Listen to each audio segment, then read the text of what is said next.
ಹೋರಾಟಕ್ಕೆ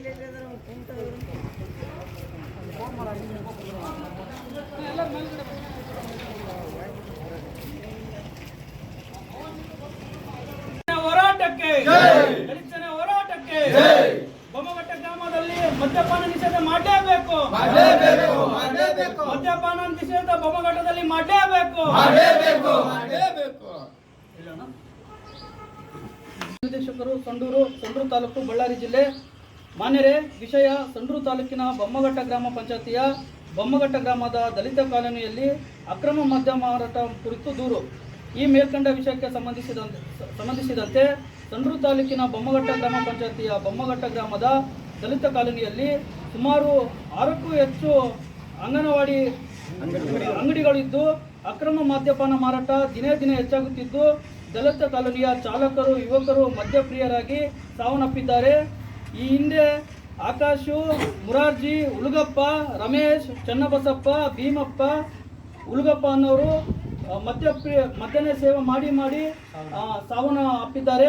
ವಿದ್ಯಾರ್ಥಿಗಳು ಮದ್ಯಪ್ರಿಯರಾಗಿದ್ದಾರೆ, ತಮ್ಮ ಜೀವನವನ್ನು ಹಾಳು ಮಾಡಿಕೊಳ್ಳುತ್ತಿದ್ದಾರೆ. ನಂತರ ಕಾಲೋನಿಯಲ್ಲಿ ರಾತ್ರಿ ವೇಳೆ ಮನೆಗಳಲ್ಲಿ ಗಲಾಟೆ ಹಾಗೂ ಸದರಿ ಕಾಲೋನಿಯ ರಾತ್ರಿ ವೇಳೆ ಅಪರಿಚಿತ ವ್ಯಕ್ತಿಗಳು ಮದ್ಯ ಸೇವಿಸಿ ರಾತ್ರಿ ವೇಳೆ ಬರುತ್ತಿದ್ದಾರೆ. ಆದ್ದರಿಂದ ಕಾಲೋನಿಯಲ್ಲಿ ಸಾರ್ವಜನಿಕರಿಗೆ ಭಯದ ವಾತಾವರಣ ಹಾಗೂ ತೊಂದರೆಯಾಗುತ್ತಿದ್ದು ಅಕ್ರಮ ಮದ್ಯಪಾನ ಮಾಡುವಲ್ಲಿ ತಮ್ಮ ಅಬಕಾರಿ ಇಲಾಖೆಯು ವಿಫಲವಾಗಿದ್ದು ಆದ ಕಾರಣ ಮದ್ಯಪಾನ ಅಕ್ರಮವಾಗಿ ಮಾಡುತ್ತಿರೋರ ವಿರುದ್ಧ ಸೂಕ್ತ ಕ್ರಮ ತಗೊಂಡು ಮದ್ಯಪಾನ ನಿಷೇಧ ಮಾಡಬೇಕೆಂದು ತಮ್ಮಲ್ಲಿ ವಿನಂತಿ. ಒಂದು ವೇಳೆ ತಾವೇನಾದರೂ ಮದ್ಯಪಾನ ನಿಷೇಧ ಮಾಡದೇ ಇದ್ದಲ್ಲಿ ಕಾನೂನು ಕ್ರಮ ತೆಗೆದುಕೊಳ್ಳಬೇಕು. ಒಂದು ವೇಳೆ ಕಾನೂನು ಪ್ರಕಾರ ತಾವು ಯಾವುದೇ ಕ್ರಮ ತೆಗೆಯದ ಪಕ್ಷದಲ್ಲಿ ಮುಂದಿನ ದಿನಮಾನಗಳಲ್ಲಿ ಉಗ್ರವಾದ ಹೋರಾಟ ಮಾಡುವುದರ ಮುಖಾಂತರ ಎಚ್ಚರಿಕೆ ನೀಡುತ್ತಿದ್ದೇವೆ. ಧನ್ಯವಾದಗಳೊಂದಿಗೆ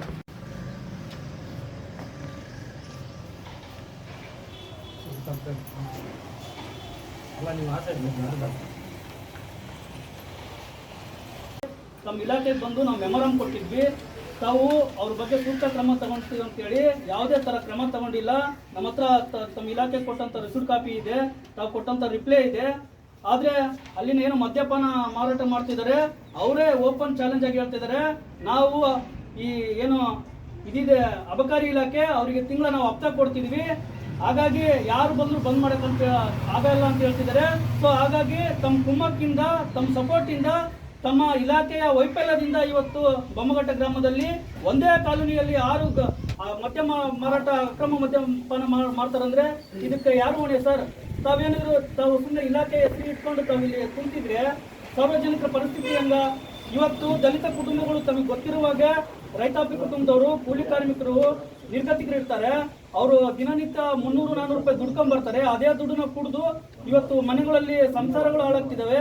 ಕೇರಿಯಲ್ಲಿರೋಂಥ ಸೈಕಲ್ಗಳು, ಕುರಿಗಳು ಅಂತವೆಲ್ಲ ಮಾರಿಬಿಟ್ಟು ಕುಡಿಯೋಕ್ಕೆ ಫುಲ್ ಅಡಿಕ್ಟ್ ಆಗಿದ್ದಾರೆ.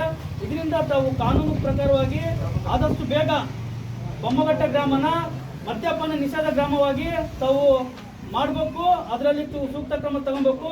ಒಂದು ಪಕ್ಷದಲ್ಲಿ ತಾವೇನಾದರೂ ಯಾವುದೇ ಕ್ರಮ ತೆಗೆದಿಲ್ಲ ಅಂದ್ರೆ ಮುಂದಿನ ದಿನಮಾನಗಳಲ್ಲಿ ದಲಿತ ಸೇನೆ ತಾಲೂಕು ಸಮಿತಿ ವತಿಯಿಂದ ಎಲ್ಲ ತಾಲೂಕಿನ ಗ್ರಾಮ ಘಟಕಗಳನ್ನು ಇಲ್ಲಿ ಕರೆಸಿ ದೊಡ್ಡ ಮಟ್ಟದಲ್ಲಿ ತಮ್ಮ ಇಲಾಖೆಗೆ ಮುತ್ತಿಗೆ ಹಾಕಿ ಪ್ರತಿಭಟನೆ ಮಾಡ್ತೀವಿ ಅಂತ ಎಚ್ಚರಿಕೆ ನೀಡ್ತಿದ್ವಿ. ತಾವು ಏನು ಹೇಳ್ತೀರಿ ಸರ್ ಈ ಮನೆ ಪತ್ರ ಇದಕ್ಕೆ? ನಮ್ಮ ಅಬಕಾರಿ ಇಲಾಖೆಯಿಂದ ಸ್ವಾಗತ ಕೋರ್ತೇನೆ. ಈ ಹಿಂದೆ ಸಹ ಬೊಮ್ಮಘಟ್ಟ ಗ್ರಾಮದವರು ನಮಗೆ ಅರ್ಜಿ ಕೊಟ್ಟಿದ್ರು, ಅಕ್ರಮ ಮದ್ಯ ಮಾರಾಟ ಮಾಡ್ತಾರೆ ನಮ್ಮೂರಲ್ಲಿ ಅಂತ. ನಾವು ಸಹ ಆ ಬೊಮ್ಮಘಟ್ಟ ಗ್ರಾಮಕ್ಕೆ ಪದೇ ಪದೇ ಹೋಗಿ ಸುಮಾರು 3-4 ಸರಿ ಈಗ ನಾವು ಬಂದಾಗ ಯಾರು ಇದ್ರೆ ನೋಡ್ರಿ, ಪ್ರತಿಯೊಂದು ಮನೆಗೂ ಹೋಗಿ ಚೆಕ್ ಮಾಡಿ ಅವ್ರ ಮೇಲೆ ದಂಡ ವಿಧಿಸಿ ಕೇಸ್ ಮಾಡಿ ಬಂದಿದ್ದೀವಿ. ಆಮೇಲೆ ಪಂಚಾಯತಿಯವರು ಸಹ ಹೇಳಿ ಇಲ್ಲ ಸರ್ ನಮ್ಮ ಗ್ರಾಮದಲ್ಲಿ ನಿಲ್ಲಿಸಿದ್ದೀವಿ, ಯಾವುದೇ ಇದರಿಂದ ನಮ್ಮ ಗ್ರಾಮದಲ್ಲಿ ಮದ್ಯ ಮಾರಾಟ ನಡೀತಾ ಇಲ್ಲ ಅಂತ ಹೇಳಿದರು. ಮತ್ತು ನಾವು ಸಹ ಪದೇ ಪದೇ ಭೇಟಿ ನೀಡಿ ಅವ್ರ ಮೇಲೆ ಇದು ನಮಗೂ ಕನ್ಫರ್ಮ್ ಆಗಿದ್ದಕ್ಕೆ ನಾವು ಅಲ್ಲಿಗೆ ನಿಲ್ಲಿಸಿದ್ವಿ. ಈಗ ಮತ್ತೆ ಸ್ಟಾರ್ಟ್ ಮಾಡಿದ್ದಾರೆ, ಮತ್ತೆ ನಮಗೆ ದುಡ್ಡು ಕೊಡ್ತಾರೆ ಅಂತ ನಮ್ಮ ಮೇಲೆ ಆರೋಪ ಮಾಡ್ತಿದ್ದಾರೆ. ಅಂದರೆ ನಾವು ಖಂಡಿತವಾಗಿ ನಿಮ್ಮ ಸಪೋರ್ಟಿಗೆ ಇರ್ತೀವಿ, ಅದು ನಮ್ಮ ಕರ್ತವ್ಯ ಸಹ. ನಾವು ಈ ವಿಷಯದ ಬಗ್ಗೆ ಆದಷ್ಟು ಬೇಗನೆ ನಾವು ಪರಿಹಾರ ಇದು ಮಾಡ್ತೀವಿ. ನಿಮಿಷ ಈ ಇವ್ರಿಗೆ ಅಂಗಡಿಗಳಿಗೆ ಯಾವ ಬಾರ್ನರ್ ಲೈಸೆನ್ಸ್ ಬಾರ್ ಇರೋರು ಸಪ್ಲೈ ಮಾಡ್ತಾರೆ, ಅವ್ರ ವಿರುದ್ಧ ಏನು ಕ್ರಮ ತಗೊಂತೀರ ತಾವು? ಆ ಸನ್ನದಗಳ ಮೇಲೆ ಸಹ ನಾವು ಕೇಸ್ ಹಾಕ್ತೀವಿ. ಅದೇ ಯಾವಾಗ ಹಾಕ್ತೀರಿ ಸರ್? ಪ್ರತಿನಿತ್ಯನೂ ಆಗ್ತಾ ಇರ್ತೀವಿ. ಬಟ್ ಸಾರ್ವಜನಿಕ ಗಮನಕ್ಕೆ ಬಂದಿರಲ್ಲ. ನಿಮಗೇನಾದ್ರು ಮಾಹಿತಿ ಬೇಕಂದ್ರೆ ನಾವು ಕೊಡ್ತೀವಿ. ಯಾವ ಬಾರ್ ಮೇಲೆ ಏನ್ ಕೇಸ್ ಹಾಕಿದ್ವಿ, ಅಲ್ಲ ಲೈಸೆನ್ಸ್ ಯಾರು ಕೊಟ್ಟಾರೆ ಅವ್ರಿಗೆ ಎಷ್ಟು ಕೇಸ್ ಹಾಕಿ. ಲೈಸೆನ್ಸ್ ರದ್ದು ಮಾಡೋ ಕೆಲಸ ಆಗ್ಬೇಕು. ಸುಮ್ಮನೆ ಕೇಸ್ ಹಾಕಿದ್ರೆ ಮತ್ತೆ ಅದೇ ಕಂಟಿನ್ಯೂ ಲೈಸೆನ್ಸ್ ರದ್ದು ಮಾಡೋ ಅಧಿಕಾರ ನಮಗಿರಲ್ಲ. ನಾವು ಶಿಫಾರಸು ಮಾಡ್ತೀವಿ. ಮೇಲೆ ಕಮಿಷನರ್ ಬೆಂಗಳೂರು ಅವ್ರು ಇರ್ತಾರೆ, ಅವ್ರಿಗೆ ಅಧಿಕಾರ ಇರುತ್ತೆ. ಅವ್ರ ಮೇಲೆ ಅವ್ರ ಕರೆಗಿದ್ರೆ ನಾವು ನಮಗೆ ನಿರ್ದೇಶನ ಮಾಡಿದ್ರೆ ನಾವು ಅವ್ರಿಗೆ ಕ್ರಮ ತಗೋತೀವಿ. ಆ ರೀತಿ ಶಿಫಾರಸು ಮಾಡಿರೋದು ಯಾವ್ದಾದ್ರು ಲೆಟರ್ ಇದೆ ತಮ್ಮ ಕಡೆ ಈಗ? ಇದೆ. ಎಷ್ಟು ಬಾರ್ ಲೈಸೆನ್ಸ್ಗಳನ್ನ ನಿಮಗೆ ಡಾಕ್ಯುಮೆಂಟ್ಸ್ ನೋಡಿ ಹೇಳ್ತೀವಿ. ನಾವು ಬಂದು ಈಗ 2 ತಿಂಗಳಾಯ್ತು ಇಲ್ಲಿ ಸಂಡೂರು ರೇಂಜಿಗೆ. ಇಬ್ರು ಹೊಸಬ್ರು ನಾವು. ಹಾಗಾಗಿ ಸ್ವಲ್ಪ ಅಂಕಿಅಂಶಗಳನ್ನು ನೋಡಿ ಸುಮ್ಮನೆ ಏನೋ ಒಂದು ಅಂಕಿಅಂಶ ಕೇಳೋದಲ್ಲ, ನೋಡಿ ನಿಮಗೆ ಹೇಳ್ತೀವಿ. ಬೊಮ್ಮಘಟ್ಟದಲ್ಲಿ ತಾವು ಹೋಗಿದ್ರಪ್ಪ, ನಾವು ಕೂಡ ಹೋಗಿ ಬಂದಿದ್ದೀವಿ ಅಂತಂತೇಳಿ. ಬೊಮ್ಮಘಟ್ಟ ಹೋಗಿ ಬಂದ್ಮೇಲೆ ಅಲ್ಲಿ ಅಕ್ರಮ ಮದ್ಯ ನಿಮಗೆ ಈಗ ಯಾರ್ಯಾರು ಬರ್ರಿ, ಇವಾಗಲೇ ನಾನು ನಿಮಗೆ ಅಲ್ಲ ನಮಗೆ ಕೊಡುವಂತ ಸ್ಟೇಟ್ಮೆಂಟ್ ಬೇಕಾಗಿತ್ತು ಅಷ್ಟೇ. ನಮಗೆ ಅಲ್ಲ ದಾಖಲೆ ಅವರು ಸಂಘಟನೆ ಕೊಡ್ರಿ. ನಮಗೆ ಸ್ಟೇಟ್ಮೆಂಟ್ 5-6 ಜನದ ನಾವು ಅಂಬೇಡ್ಕರ್ ಕಾಲೋನಿಯಲ್ಲೇ ಒಂದು 5-6 ಮನೆ ಮೇಲೆ ನಾವು ದಾಳಿ ಮಾಡಿದ್ದೀವಿ. ಒಂದು 3 ಜನದ ಮೇಲೆ ನಾವು ದಂಡದ ಕೇಸ್ ಹಾಕಿದ್ದೀವಿ. ಆಮೇಲೆ ಅಲ್ಲಿ ನಮಗೆ ಕೇಸ್ ಹಾಕೋವಷ್ಟು ಒಂದು ಗೌರ್ಮೆಂಟು ಇಷ್ಟು ಲಿಮಿಟ್ ಅಂತ ಇರುತ್ತೆ. ಅಷ್ಟು ಲಿಮಿಟ್ಗಿಂತ ಕಡಿಮೆ ಇತ್ತು ಅಂದರೆ ನಮಗೆ ನಾವು ಕೇಸ್ ಹಾಕೋ ಪವರ್ ಇಲ್ಲ. ಒಂದು ದಂಡದ ಕೇಸ್ ಹಾಕ್ಬೋದು. ಅವ್ರನ್ನ ಘೋರ ಪ್ರಕರಣ ದಾಖಲೆ ಮಾಡ್ಬೇಕಂದ್ರೆ ಒಬ್ಬ ಪರ್ಸನ್ನು ಇಷ್ಟ್ರ ಮೇಲೆ ಲಿಮಿಟ್ ಇರಬೇಕು ಇಟ್ಕೊಳಕ್ಕೆ. ಅದ್ರ ಮೇಲೆ ಸಿಕ್ತಂದ್ರೆ ನಾವು ಘೋರ ಪ್ರಕರಣ ದಾಖಲೆ ಮಾಡ್ತೀವಿ. ಮದ್ಯ ಸೇವನೆ ಮಾಡಿ 3-4 ನಾವು ಇದ್ರ ಬಗ್ಗೆ ಪರಿಶೀಲನೆ ಮಾಡ್ತೀವಿ. ಪರಿಶೀಲನೆ ಸೂಕ್ತ ಕ್ರಮ ಕೈಗೊಳ್ತೀವಿ. ನಮಗೊಂಚೂರು ಫೋನ್ ಮಾಡಿ ಮೆಸೇಜ್ ಮಾಡ್ರಿ. ಯಾಕಂದ್ರೆ ನಾವು ಬಂದಾಗ ಏನು ಮಾಡಿ ಎಷ್ಟೋ ಸಲ ಬಂದಿದ್ದೀವಿ, ಅಲ್ಲಿ ಹೋದಾಗ ಏನೂ ಸಿಗಲ್ಲ. ಮತ್ತೆ ಈಗ ಅವಾಗ ಅದೇ ಊರವ್ರೆ ಇರಲಿ ಸರ್, 4-5 ದಿನ ಆಯ್ತು ಬಿಟ್ಟಿರೋದು ಇದ್ದಾರೆ. ನಮ್ಗೆ ನೀವು ಅಕಸ್ಮಾತ್ ಇಲ್ಲಿ ಹೋಗಕ್ಕೆ ಯಾರಾದರೂ ಮಧ್ಯದಲ್ಲಿ ಹೇಳ್ಬಿಟ್ರೆ ಅಲ್ಲೆಲ್ಲ ತೆಗೆದು ಬಿಡ್ತಾರೆ. ಏನಾದರೂ ಸ್ಟಾಕ್ ಇದ್ರೆ ಒಂಚೂರು ಹೆಲ್ಪ್ ಮಾಡ್ರಿ. ಸಂಡೂರು ಕೋರ್ಟ್ ನೋಡ್ಬೇಕು, ಮತ್ತೆ ಡ್ಯೂಟಿನೂ ಮಾಡಬೇಕು. ಹಂಗಾಗಿ ಸಿಬ್ಬಂದಿಗಳ ಕೊರತೆನೂ ಇದೆ ನಮ್ಮಲ್ಲಿ. ನಮ್ಮಿಂದ ನಾವು ಯಾರು ಹಿಂಗೆ ಬರ್ತೀವಿ ಮಾಡ್ತೀವಿ ಅಂತ ಹೇಳಲ್ಲ. ಗಾಂಧಿ ಶಾಪ್ನವ್ರ ಮೇಲೆ ನೀವು ಕೇಸ್ ಸುಮಾರು 5-6 ಅಂಗಡಿಗೆ ಅವರೇ ಖಂಡಿತ. ಆಮೇಲೆ ಅಂಗಡಿಗಳು ಸರ್ ಸುಮಾರು ಅಂದ್ರೆ ರಾತ್ರಿ 2 ಗಂಟೆ 12 ಗಂಟೆ ತನಕ, ಆಮೇಲೆ ಬೆಳಗ್ಗೆ ಮುಂಜಾನೆ 5 ಗಂಟೆಗೆ ಹೋಗಿ ಕುಡಿತಿದ್ದಾರೆ ಸರ್. ಅದು ಸುಮಾರು ಅಂದ್ರೆ ಯಾವಾಗ ಹೋಗಿ ಕೇಳಿ 24 hours ಎದ್ದಿರ್ತಾರೆ. ನನ್ನ ಹೆಸರು ರಾಜೇಶ್ ಹೆಗಡೆ ಅಂತ, ದಲಿತ ಸೇನೆ ತಾಲೂಕು ಅಧ್ಯಕ್ಷರು ಸಂಡೂರು.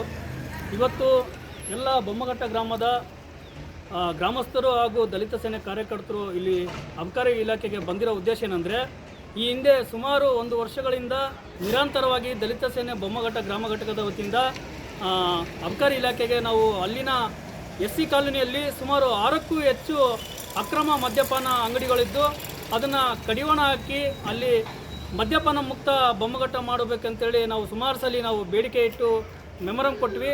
ಆದರೂ ಸಹ ಅಲ್ಲಿಂದ ಇಲ್ಲಿವರೆಗೂ ಯಾವುದೇ ಥರ ಅಲ್ಲಿನ ಮದ್ಯಪಾನ ಅಂಗಡಿಗಳಿಗೆ ಕ್ರಮ ತಗೊಂಡಿಲ್ಲ. ಕ್ರಮ ತಗೊಳ್ಳುವಲ್ಲಿ ವಿಫಲರಾಗಿದ್ದಾರೆ. ನಂತರ ಹಿಂದೆ ಸಹ ನಾವು ಅಬಕಾರಿ ಇಲಾಖೆ ಪೊಲೀಸ್ ಡಿಪಾರ್ಟ್ಮೆಂಟ್ನ ಕರ್ಕೊಂಡು ಖುದ್ದಾಗಿ ನಾವು ಸಂಘಟನೆ ಕಡೆಯಿಂದ ರೈಡ್ ಮಾಡಿ ಅವರಿಗೆ ಎಕ್ಸ್ಕ್ಯೂಸ್ ಕೂಡ ಮಾಡಿದ್ವಿ. ನೆಕ್ಸ್ಟ್ ಟೈಮು ತಾವು ಡ್ರಿಂಕ್ಸ್ ಮಾಡಬಾರ್ದು, ಇಲ್ಲಿ ಅದರಿಂದ ಇಲ್ಲಿನ ಯುವಕರು ಗ್ರಾಮಸ್ಥರು ಕುಟುಂಬಗಳು ಬೀದಿಗೆ ಬರ್ತಿದ್ದಾವೆ ಅಂತ ಸಹ ನಾವು ಮಾನವೀಯತೆ ದೃಷ್ಟಿಯಿಂದ ಹೇಳಿದ್ವಿ. ಆದರೆ ಅಲ್ಲಿನ ಮದ್ಯಪಾನ ಅಂಗಡಿಯ ಮಾಲೀಕರು ಅತಿರೇಕವಾಗಿ ಮದ್ಯಪಾನ ಮಾಡ್ತಿದ್ದಾರೆ. ಅಲ್ಲಿನ ಮದ್ಯಪಾನದಿಂದ ದಲಿತ ಕಾಲೋನಿ ಅಂಬೇಡ್ಕರ್ ಕಾಲೋನಿಯಲ್ಲಿ ಸುಮಾರು 6ಕ್ಕೂ ಹೆಚ್ಚು ಯುವಕರು ಒಂದೇ ವರ್ಷದಲ್ಲಿ ತೀರ್ಕೊಂಡಿದ್ದಾರೆ. ಯಾರ್ಯಾರಪ್ಪ ಅಂದರೆ ಚನ್ನಬಸಪ್ಪ, ಆಕಾಶು, ರಮೇಶ್, ಭೀಮಪ್ಪ, ಆಮೇಲೆ ಮರಿಯಣ್ಣ ತೀರ್ಕೊಂಡಿದ್ದಾರೆ. ಇವತ್ತು ಮದ್ಯಪಾನ ಇಲ್ಲ, ಇವರು ಅಂಗಡಿಯವರು ಹೇಳ್ತಾರೆ ಮಾಲೀಕರು, ನಮಗೆ ಅಬಕಾರಿ ಇಲಾಖೆಗೆ ನಾವು ತಿಂಗಳ ಹಪ್ತ ಕೊಡ್ತೀವಿ, ನೀವು ಯಾವ ಸಂಘಟನೆಗಳು ನೀವು ಏನು ಮಾಡಿದ್ರು ನಮ್ಗೆ ಏನು ಮಾಡ್ಕೊಳಕ್ಕಾಗಲ್ಲ, ನಾವು ನಿರಂತರವಾಗಿ ನಾವು ಡ್ರಿಂಕ್ಸ್ ಮಾಡ್ತೀವಿ ಅಂತ ಹೇಳ್ತಿದ್ದಾರೆ. ಇವತ್ತು ಕಾನೂನು ಕ್ರಮ ಕೈಗೊಳ್ಳುವಲ್ಲಿ ಅಬಕಾರಿಗಳು ವಿಫಲರಾಗಿದ್ದಾರೆ. ಅಂದರೆ ಇವರು ಕಣ್ಮುಚ್ಚಂಗೆ ಕೂತಿದ್ದಾರೆ, ಭ್ರಷ್ಟರಿದ್ದಾರೆ. ಅಲ್ಲಿನ ಹಪ್ತ ತಗೊಂಡು ಇವತ್ತು ದಲಿತ ಕುಟುಂಬಗಳು ಬೀದಿಗೆ ಬರ್ತಿದ್ದಾವೆ.